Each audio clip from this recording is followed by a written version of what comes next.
ओम श्री परमात्माने नमः। ओम नमः श्री भगवते वासुदेवाय नमो। भागवत कथा विदुर उद्धव संवाद।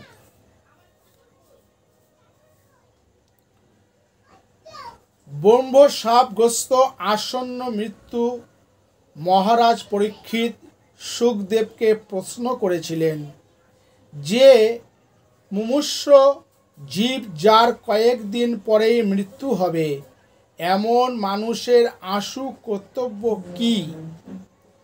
অনন্তকালের তুলনায় মানুষের জীবন তো ক্ষণস্থায়ী, তা 10 বছরই হোক আর 100 বছরই হোক। সুতরাং সকলেই মুমূর্ষু, সকলেই মৃত্যুর দিকে ধাবমান। এই অবস্থায় মানুষের একান্ত কর্তব্য কি? মানুষের সর্বপ্রথম কি করা উচিত? এই হচ্ছে সর্বকালের সকল মানুষের সবচেয়ে বড়, সবচেয়ে জরুরি প্রশ্ন। এই প্রশ্ন দিয়েই ভাগবত কথা আরম্ভ হয়েছে। এই প্রশ্নের উত্তর দিতে গিয়ে ব্রহ্মঋষি সুখদেব ক্রমে ক্রমে সৃষ্টিতত্ত্ব, যোগ সিদ্ধির উপায়, অবতার তত্ত্ব, অবতারের লীলা কথা, বিশেষ বিশেষ ভক্তের উপাখ্যান ইত্যাদি বিষয় বলতে আরম্ভ করলেন। সুখদেব মহারাজ পরীক্ষিতকে উপলক্ষ করে সর্বকালের মানুষের কল্যাণের জন্য ভাগবত কথা বলে যাচ্ছেন, আর অসংখ্য মুনি ঋষি পরিবৃত্ত হয়ে মহারাজ পরীক্ষিত সেই অমৃতময়ী কথা শুনছেন। ভাগবত কথা শুনতে শুনতে যখনই পরীক্ষিতের মনে কোনো প্রশ্ন উঠছে তখনই তিনি তা সুখদেবকে জিজ্ঞাসা করছেন এবং সুখদেবও তখন সেই প্রশ্নের উত্তর দিয়ে পরীক্ষিতের মনের সংশয় দূর করছেন। ভাগবতের দ্বিতীয় স্কন্ধের 8ম অধ্যায়ে মহারাজ পরীক্ষিত সুখদেবকে কিছু প্রশ্ন করেছিলেন। প্রশ্নগুলির মধ্যে কয়েকটির উত্তর দিয়ে সুখদেব বলেছিলেন, তুমি আরও যেসব প্রশ্ন করেছ তা পূর্বে কোনো এক সময় মহামতি বিদুর মৈত্রেয় মুনিকে করেছিলেন।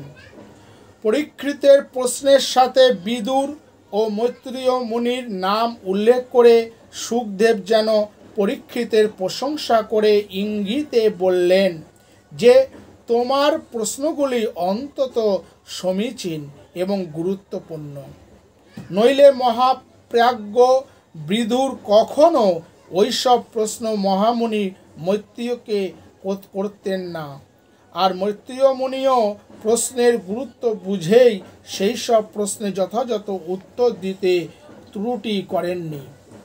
যেখানে প্রশ্নকর্তা এবং উত্তরদাতা দুজনেই মহাপুরুষ এবং মহাপণ্ডিত, সেখানে বুঝতে হবে যে বিচারের বিষয়ও অত্যন্ত গুরুত্বপূর্ণ।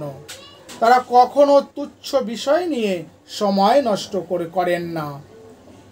এদিকে বিদুরের নাম শুনেই মহারাজ পরীক্ষিত অত্যন্ত উদ্গ্রীব হয়ে উঠলেন। বিদুর যে তারই প্রপিতামহ মহামতি পাণ্ডুর বৈমাত্রেয় ভাই। সুখদেব বললেন, হে মহারাজ পরীক্ষিত, কোনো এক সময় বিদুর তার সব ঐশ্বর্যপূর্ণ গৃহ ত্যাগ করে বনে গিয়ে তুমি আজ যেসব প্রশ্ন করলে সেই সব প্রশ্নই মহামুনি মৈত্রেয়কে জিজ্ঞাসা করেছিলেন। বিদুর তো সাধারণ লোক নন, তিনি রাজমন্ত্রী, মহাপ্রাজ্ঞ এবং মূর্তিমান ধর্ম। স্বয়ং ভগবান শ্রীকৃষ্ণ পাণ্ডবদের দূত হয়ে যখন কৌরব সভায় এসেছিলেন তখন তিনি দুর্যোধনের গৃহে না গিয়ে অনাহুতভাবে আপন জ্ঞানে বিদুরের আতিথ্য গ্রহণ করেছিলেন। সুখদেবের কাছে বিদুরের কথা শুনে পরীক্ষিত অত্যন্ত ব্যগ্র হয়ে বললেন, হে প্রভু, ভগবান মৈত্রেয় মুনির সাথে কোথায় কি পরিস্থিতিতে বিদুরের সাক্ষাৎ হয়েছিল তা আমাদের সবিস্তারে বলুন, কারণ তারা তো সামান্য বিষয় নিয়ে আলাপ করেননি। যাতে মানুষের কল্যাণ হয় সেই সব বিষয় নিয়েই তারা আলাপ করে থাকবেন। সুতরাং তাদের কথা শুনতে আমরা অত্যন্ত আগ্রহ হয়েছি। মহারাজ পরীক্ষিত আরও বললেন, আপনি এইমাত্র বললেন যে বিদুর তার সর্ব ঐশ্বর্যপূর্ণ বাসগৃহ ছেড়ে বনে চলে যান। এর নিশ্চয়ই কোনো গুরুর কারণ ছিল। বিদুর কেন গৃহত্যাগ করে বনে গেলেন সেই কথাই আপনি প্রথমে বলুন, কারণ বুঝতেই পারছেন বিদুরের সম্বন্ধে জানবার জন্য আমি অত্যন্ত ব্যাকুল হয়েছি। পরীক্ষিতের কথা শুনে সুখদেব তখন বললেন যে পূর্বজন্মের কোনো পাপের ফলে রাজা ধৃতরাষ্ট্র জন্মান্ধ ছিলেন। এই জন্মেও তিনি পাপমতী পুত্রদের স্বার্থ সিদ্ধির জন্য নিজের ভ্রাতুষ্পুত্র পাণ্ডবদের প্রতি অকথ্য অন্যায় আচরণ করতে লাগলেন। পাণ্ডু পুত্রদের প্রতি ওইসব অন্যায় আচরণ সহ্য করতে না পেরে বিদুর মনের দুঃখে গৃহত্যাগ করেছিলেন। অতঃপর সুখদেব একে একে সেই সব অন্যায় আচরণের কথা বলতে লাগলেন। সুখদেব বললেন, যখন রাজা ধৃতরাষ্ট্র নিজের পুত্রদের স্বার্থ সিদ্ধির জন্য নিজেরই ভ্রাতুষ্পুত্র পাণ্ডবদের যতুগৃহে বধ করবার চেষ্টা করেছিলেন, তখন মনের দুঃখে বিদুর নিজ গৃহ ত্যাগ করে বনে যেতে মনস্থ করলেন। যদিও তিনি ধৃতরাষ্ট্রের মহামন্ত্রী, তবুও বিদুরের পক্ষে এই অধর্মচারণ, এই অন্যায় সহ্য করে থাকা অসম্ভব হয়ে উঠল। তাছাড়া যাদের ওপর অত্যাচার করা হলো তারাও যে তার ভ্রাতুষ্পুত্র। ধৃতরাষ্ট্রের পুত্রবধূ স্বরূপা দ্রৌপদীকে যখন দুঃশাসন সভা মধ্যে কেশ আকর্ষণ করেছিল, তখন দুঃখে অপমানে চোখের জলে দ্রৌপদীর বুক ভেসে যেতে লাগলো। শ্বশুর ধৃতরাষ্ট্রের সামনেই এই জঘন্য ঘটনা ঘটে গেল, অথচ ধৃতরাষ্ট্র পুত্রের এই নিন্দনীয় কাজে কোনো রকম বাধা দিলেন না। বিদুর বুঝলেন যে এই পরিণাম হবে অতি ভয়ঙ্কর, কৌরব বংশ সমূলে ধ্বংস হবে। তাই তিনি মনের দুঃখে গৃহ ছেড়ে বনে যাওয়াই ঠিক করলেন। মহাভারতে রয়েছে যে দুঃশাসন যখন ক্লেশ আকর্ষণ করে দ্রৌপদীকে রাজসভায় নিয়ে এলো, তখন কুরুবৃদ্ধরা অত্যন্ত দুঃখিত হলেন বটে, কিন্তু প্রতিবাদ কেউই করলেন না। তখন সেই সভায় দ্রৌপদী বলেছিলেন, অন্যায় জঘন্য কাজের নিন্দা নেই, প্রতিবাদ নেই। ভারতবর্ষ থেকে ধর্ম কি লোপ পেয়ে গেছে? ক্ষত্রিয় কি তার আদর্শ ভুলে গেছে? তা না হলে ধর্মের মর্যাদা পদদলিত হচ্ছে দেখেও কুরু প্রধানরা এই সভায় চুপ করে বসে আছেন কেন? ভীষ্ম দ্রৌপদীর প্রশ্ন এড়িয়ে গিয়ে বললেন, ধর্ম অত্যন্ত সূক্ষ্ম জিনিস, তাই তোমার প্রশ্নের উত্তর দিতে পারছি না। সেই রাজসভায় যখন সবাই নীরব, তখন বিদুর নির্ভয়ে উঠে দাঁড়িয়ে বললেন। বিদুর তখন দু হাত তুলে সভা সদস্যদের ভৎসনা করে বললেন, রাজনন্দিনী রাজপুত্র বধূ দ্রৌপদী অনাথের মতো কেঁদে কেঁদে এই সভায় প্রশ্ন করছেন, আর তোমরা সভা সদস্যরা তার কোনো উত্তর দেওয়ার সংগত মনে করছো না? বুঝতে পারছো না যে এতে ধর্ম পীড়িত হচ্ছে? আর্ত যখন সুবিচারের আশায় রাজদ্বারে আসে, তখন সে আর্ত নয়, সাক্ষাৎ প্রজ্বলিত অগ্নি, এবং সেই প্রজ্বলিত অগ্নিকে শান্ত করবার একমাত্র উপায় হচ্ছে ধর্ম বাড়ি সিঞ্চন। সুবিচারের জন্য আগত আর্তরূপী অগ্নিকে সত্য এবং ধর্মের দ্বারা প্রশমিত করতে হয়। আজকের এই অধর্ম আচরণে যারা প্রতিবাদ করবে না, তারাও এই অধর্মের ফলভাগী হবে। কয়েক হাজার বছর আগে বিদুর যে ধর্ম এবং সুবিচারের কথা বলেছেন তা আজও পৃথিবীর সব দেশে সকল সমাজে প্রযোজ্য। মানুষের শাশ্বত নীতিবোধ এবং সুবিচার যে দেশে যে সমাজে বারবার উপেক্ষিত হয়, সে দেশ সে সমাজ বেশি দিন বেঁচে থাকতে পারে না। কৌরব সবাই সেদিন বিদুরী ছিলেন একমাত্র ব্যক্তি যিনি নির্ভীকভাবে অন্যায়কে অন্যায় বলতে পেরেছিলেন। বিদুর অত্যন্ত দুঃখের সঙ্গেই সেদিন বুঝেছিলেন যে এরা ভালো কথা শুনবে না, সুতরাং কুরু বংশেও বাঁচবে না। তাই তিনি বনে যাওয়াই স্থির করলেন। সত্রাশ্রয়ী অজাতশত্রু যুধিষ্ঠির পাশা খেলায় অন্যায়ভাবে পরাজিত হলেন, তবুও তিনি সত্য রক্ষার জন্য বন গমন করেছিলেন। কিন্তু বনবাসের সময় উত্তীর্ণ হলেও পূর্ব সত্য অনুযায়ী ধৃতরাষ্ট্র মোহের বশে যুধিষ্ঠিরের প্রাপ্য রাজ অংশ ফিরিয়ে দিলেন না। বিদুর তখন ঠিক করলেন যে এই অন্যায়কারীদের সাথে আর থাকা উচিত নয়।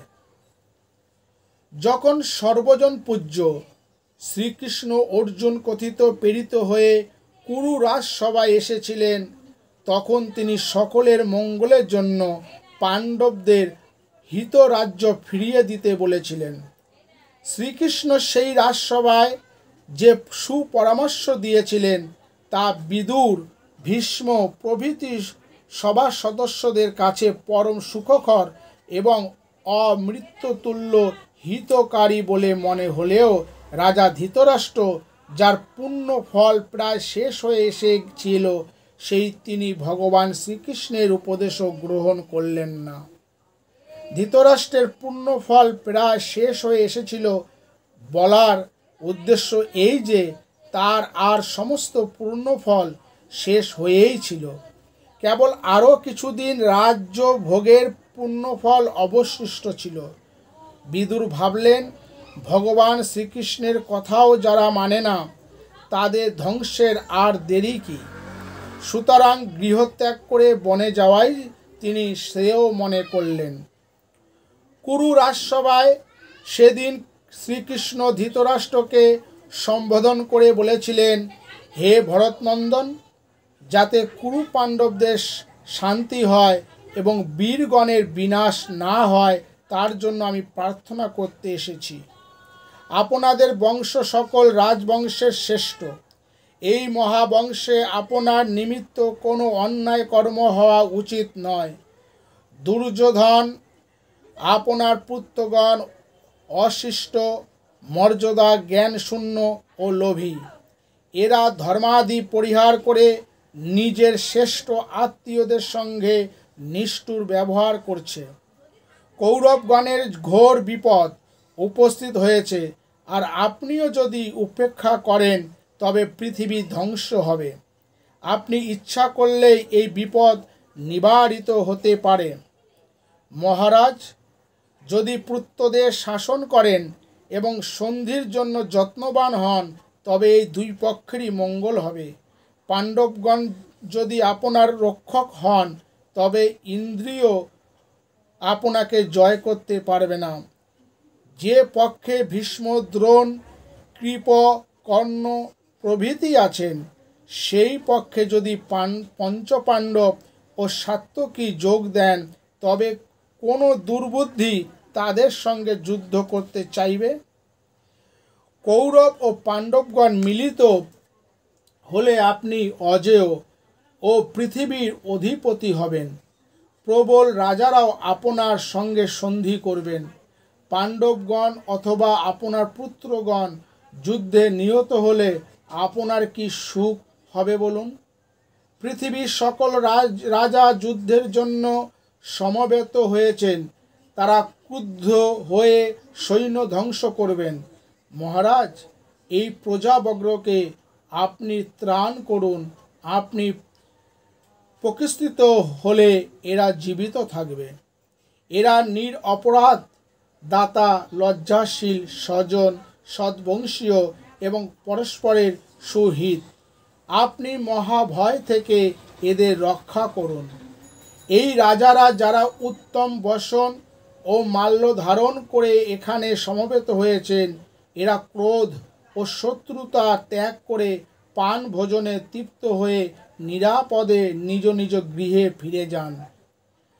পিতৃহীন পাণ্ডবগণ আপনার আশ্রয়ই বর্ধিত হয়েছিলেন।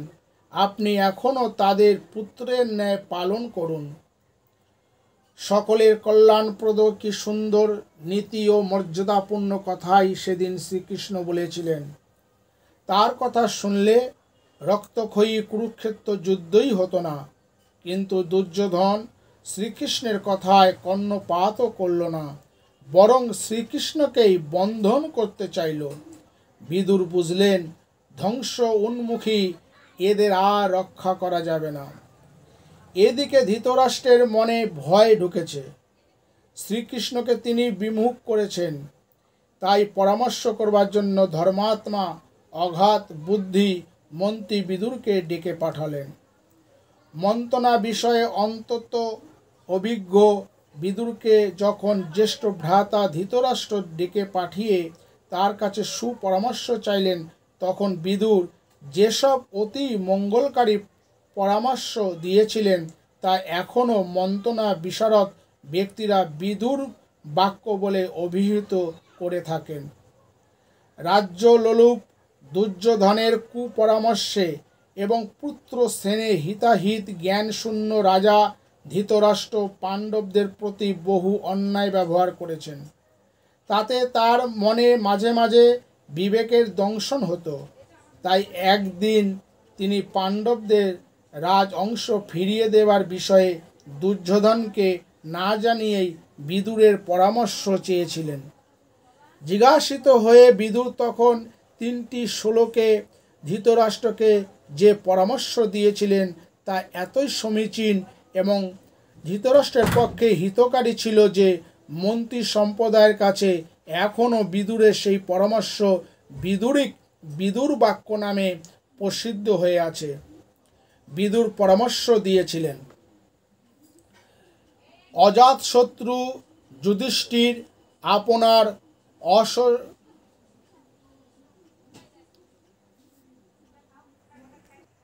ক্ষমা করবেন, বিদুর বলছেন অজাতশত্রু যুধিষ্ঠির আপনার অসহনীয় অপরাধ সহ্য করে যাচ্ছেন। চতুর্গৃহ দাহ, সবার মাঝে দ্রৌপদীর অপমান প্রভৃতি অতি জঘন্য অত্যাচার আপনার পুত্ররা পাণ্ডবের প্রতি করেছে, কিন্তু আপনি তাদের বাধা দেননি।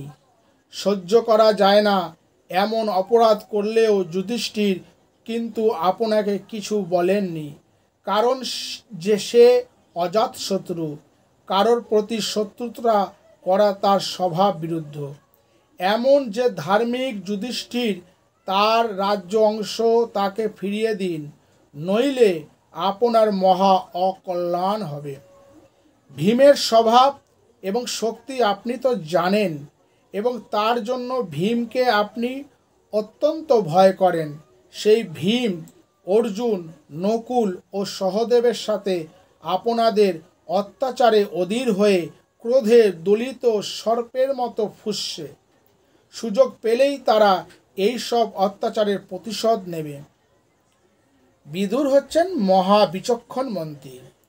প্রত্যেকটি কথা তিনি মেপে বলেন, অযথা কারণ ছাড়া কোনো কথা বলবার তিনি লোক নন। এই শ্লোকে বিদুর বলছেন যে ভীম এবং তার কনিষ্ঠ ভাইয়েরা অত্যন্ত ক্রুদ্ধ হয়ে আছে। এতে ধৃতরাষ্ট্র বলতে পারেন যে ওরা রেগে আছে থাকুক, তার জন্য আমি ভয় পাবো কেন? অতি বীর্যশালী আমারও তো 100 পুত্র রয়েছে। ধৃতরাষ্ট্রের মনে এই রকম চিন্তা আসতে পারে মনে করে বিদুর পরের শ্লোকে বললেন যে আপনাদের যত শক্তি থাকুক না কেন, পাণ্ডবদের কাছে আপনারা কিছুই নয়। পাণ্ডবদের যে একটি অসাধারণ শক্তি আছে তা আপনাদের নেই। ভগবান শ্রীকৃষ্ণ হলেন পাণ্ডবদের সেই শক্তি। কৃষ্ণ বলে তারা বলিয়ান। কৃষ্ণ বলে তারা বলিয়ান। বিদুর ধৃতরাষ্ট্রকে বলছেন, শ্রীকৃষ্ণকে মানুষ বলে ভাববেন না, তিনি সাক্ষাৎ ভগবান, মানুষ রূপে পৃথিবীতে অবতীর্ণ হয়েছেন। সমস্ত ঐশ্বরিক শক্তি তার করতলগত। সেই কৃষ্ণ পাণ্ডবদের আত্মীয় রূপে গ্রহণ করেছেন। শ্রীকৃষ্ণের পিতা বসুদেব হচ্ছেন পাণ্ডব জননী কুন্তির ভাই, সুতরাং কুন্তি হচ্ছেন শ্রীকৃষ্ণের পিসিমা। দেবতা এবং ব্রাহ্মণ এরা সবাই শ্রীকৃষ্ণের সহায়ক, তারা কৃষ্ণের প্রিয় পাত্র। শ্রীকৃষ্ণের আত্মীয় হবার জন্য পাণ্ডবেরা সদা সর্বদাই দেবতা ও ব্রাহ্মণদের সহায়তা লাভ করবে। তাছাড়া শ্রীকৃষ্ণ যদু বংশের সকলের শ্রদ্ধার পাত্র, যদু প্রধানদের তিনি পরম পূজ্য। সুতরাং শ্রীকৃষ্ণ যে পক্ষে থাকবেন, বিপুল যদুবংশ সেই দিকেই থাকবে। শুধু তাই নয়, শ্রীকৃষ্ণ নিজের অলৌকিক শক্তির প্রভাবে কংস, জরাসন্ধ, শিশুপাল প্রভৃতি বহু রাজাকে পরাভূত করেছেন। জরাসন্ধ যুদ্ধে অজেয় হবার জন্য 100 রাজাকে বলি দিয়ে ভৈরবের পূজা করবে ঠিক করেছিলেন এবং তার জন্য জরাসন্ধ 86 জন রাজাকে পরাজিত করে বন্দী করে রেখেছিল। আর 14 জন রাজা হলেই জরাসন্ধ তাদের সকলকে ভৈরবের সামনে বলি দিত। শ্রীকৃষ্ণ ভীমকে দিয়ে জরাসন্ধকে বধ করিয়ে ওইসব 86 জন রাজাকে মুক্তি দিয়েছিলেন। ফলে ওইসব রাজারা এবং আরও বহু নৃপতি শ্রীকৃষ্ণের একান্ত বশীভূত। শ্রীকৃষ্ণ এখন দ্বারকায় রাজ্য স্থাপন করে সেখানেই রয়েছেন। দরকার হলেই তিনি সর্বশক্তি দিয়ে পাণ্ডবদের সাহায্য করবেন। সুতরাং পাণ্ডবদের সাথে শত্রুতা না করে তাদের ন্যায্য অংশ ফিরিয়ে দেওয়ার সর্বোত্তভাবেই উচিত। বিদুর ভাবলেন যে ধৃতরাষ্ট্র হয়তো বলবেন, আমি তো পাণ্ডবদের প্রাপ্য রাজংশ ফিরিয়েই দিতে চাই, কিন্তু দুর্যোধন যে কিছুতেই রাজি নন। তার জন্য বিদুর বললেন, দুর্যোধনকে উপেক্ষা করাই আপনার কর্তব্য, কারণ যাকে আপনি অপত্য পুত্র বলে ভাবছেন সেই দুর্যোধন কিন্তু যথার্থ আপনার অপত্য নয়। অপত্য হচ্ছে সে যে কখনো মাতা পিতার অধঃপতনের কারণ হয় না, কিন্তু দুর্যোধনের প্রতি মোহের বশে আপনি অধমূর্ছিত অন্যায় কাজ করে চলেছেন। জানবেন সে মূর্তিমান পাপ পুত্র রূপে আপনার গৃহে প্রবেশ করেছে। শ্রীকৃষ্ণ পাণ্ডবদের দূত হয়ে এসেছিলেন সামান্য 5টি গ্রামের পরিবর্তে সন্ধি স্থাপন করতে, কিন্তু আপনি তাতেও রাজি হলেন না। তার ওপর দুর্যোধন শ্রীকৃষ্ণের সাথে অত্যন্ত অন্যায় ব্যবহার করেছে। সুতরাং পুত্রের মোহে আপনি কৃষ্ণ বিমুখ হয়েছেন। লক্ষ্মী আপনাকে ত্যাগ করে চলে যাচ্ছেন। তাই বলছি, এখনও সময় আছে। বংশের মঙ্গলের জন্য আপনি এই বংশের অমঙ্গল স্বরূপ কুলাঙ্গার পুত্রকে ত্যাগ করুন। কৌরবদের মঙ্গলের জন্য বিদুর ধর্ম, নীতি এবং সময় উপযোগী যে সৎ পরামর্শ দিলেন, দুর্ভাগ্যবশত ধৃতরাষ্ট্র তা গ্রহণ করতে পারলেন না। রাজ্যলোভ, দাম্ভিকতা এবং পাণ্ডবদের প্রতি হিংসার জন্য বিদুরের নিবেদন দুর্যোধন সহ্য করতে পারল না। ধৃতরাষ্ট্রের সামনেই দুর্যোধন বিদুরকে চরম অপমান করে বসল। সাধুজনের শ্রদ্ধার পাত্র বিদুর ধৃতরাষ্ট্রকে উপরোক্ত সৎ পরামর্শ দিলেন বটে, কিন্তু তা শুনে ক্রোধে দুর্যোধনের অধর কম্পিত হতে লাগল। সে তখন কর্ণ, দুঃশাসন ও শকুনির সাথে মিলিত হয়ে বিদুরকে যৎপরোনাস্তি অপমান করতে লাগল। বিদুর তো দুর্যোধনের কাকা, ধৃতরাষ্ট্রের ভাই, অত্যন্ত সম্মানিত ব্যক্তি, কিন্তু দুর্যোধন তখন রাগে হিতাহিত জ্ঞান শূন্য হয়ে ধৃতরাষ্ট্রের সামনেই অকথ্য ভাষায় বিদুরকে গালাগালি দিতে লাগলো। বললে, এই অতি কুটিল দাসী পুত্রকে এখানে কে ডেকেছে? এ যার খাচ্ছে তারই শত্রুতা করছে। একে আচ্ছা করে মেরে প্রাণমাত্র অবশিষ্ট রেখে এখান থেকে দূর করে দাও। ভ্রাতা ধৃতরাষ্ট্রের সামনে এমন হৃদয় বিদারী তিরস্কার শুনে বিদুরের প্রাণে অত্যন্ত আঘাত লাগলো। বিশেষত ধৃতরাষ্ট্রের সামনে তাকে এমন অপমান করা হলো, কিন্তু ধৃতরাষ্ট্র প্রতিবাদে একটি কথাও বললেন না। বিদুর দুঃখিত হলেন বটে, কিন্তু দুঃখে একেবারে অভিভূত হয়ে পড়লেন না, কারণ তিনি জানতেন যে মায়ার অসাধ্য কর্ম নেই। মায়ার প্রভাবে জগতে সব কিছুই সম্ভব হতে পারে। দুর্যোধন অত্যন্ত মায়া আচ্ছন্ন, সুতরাং এমন দুর্বাক্য তারই পক্ষে বলা সম্ভব। মায়ার প্রভাবে মানুষ কি না করতে পারে। মায়ার বশীভূত হয়ে মানুষ শুভ বিচার বুদ্ধি হারিয়ে ফেলে পশুর মতো ব্যবহার করতে থাকে। এই মায়ার হাত থেকে নিস্তার পেতে হলে মায়ার যিনি অধীশ্বর সেই ভগবানের শরণ নিতে হবে। এইভাবে চিন্তা করে বিদুর শোকাবেগে প্রশমিত করে স্বেচ্ছায় সেখান থেকে চলে গেলেন। যাওয়ার আগে তিনি তার নিজের ধনুকটি দরজার পাশেই রেখে গেলেন। এই অল্প সময়ের মধ্যে বিদুর তার ভবিষ্যৎ জীবন সম্বন্ধে সিদ্ধান্ত করে ফেলেছেন। ভাবলেন, এদের পাপের মাত্রা যেভাবে বেড়ে চলেছে তাতে শীঘ্রই এদের সর্বনাশ হবে। আমি থেকেও এদের রক্ষা করতে পারবো না, সুতরাং আমার আর এখানে থাকার সার্থকতা নেই। তাছাড়া দুর্যোধনের এই অপমানের পর আর এখানে থাকাও যায় না। কিন্তু যাব কোথায়? তখনই ভাবলেন, কেন ভগবানের নাম করে তীর্থে তীর্থে ভগবানের মহিমা দর্শন করে বেড়াবো? তাই যদি করি তবে আমার আর ধনুকের প্রয়োজন কি?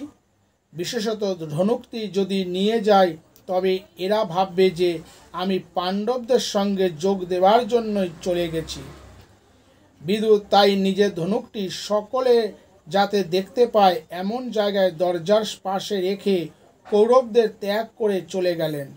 দুর্যোধনের লোকদের দ্বারা বিতাড়িত হবার আগেই বিদুর গৃহ ত্যাগ করলেন।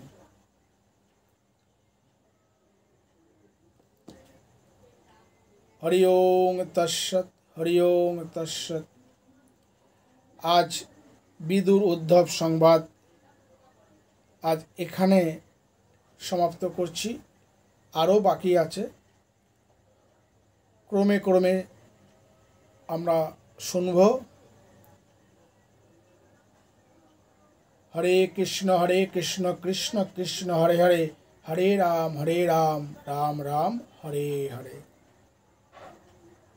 নেক্সট ভিডিওতে আপনারা শুনতে থাকুন বিদুর উদ্ধব সংবাদ। ভালো থাকবেন। হরে কৃষ্ণ।